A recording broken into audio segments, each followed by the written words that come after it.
মানসিক অস্থিরতায় ভুগছেন K pop তারকা জাংকুক। অস্থিরভাবে নড়াচড়া করাই তার স্বাভাবিক বৈশিষ্ট্য হয়ে দাঁড়িয়েছে।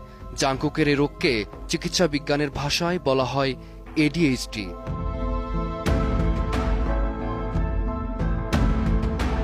এডিএইচডি একটি স্নায়ু সংক্রান্ত সমস্যা। সাধারণত শৈশবে শুরু হলেও অনেকের মধ্যেই এটি প্রাপ্ত বয়স পর্যন্ত থেকে যায়। এ রোগের কারণে মনোযোগ ধরে রাখা সহ স্থির হয়ে বসে থাকাও বেশ সমস্যার। তবে চিকিৎসা ও সঠিক কৌশলের মাধ্যমে অনেকেই স্বাভাবিক জীবনযাপন করেন।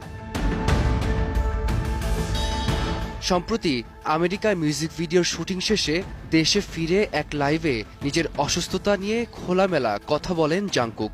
এতদিন লাইভে অস্থিরভাবে বসা নিয়ে কটাক্ষ হলেও মুহূর্তেই পাল্টে যায় সেই চিত্র। 아니지. 여름에 저렇게 머리. 그 여름에 못 트네. জাংকুকের এই অস্থিরতা মূলত এডিএইচডি এর স্বাভাবিক বৈশিষ্ট্য, যাকে বলা হয় স্ট্রিমিং। প্রিয় তারকার এমন অসুস্থতার খবরে তার প্রতি ভক্তদের ভালোবাসা আরও দৃঢ় হয়েছে। ফারদিন মাঝার, সময় সংবাদ।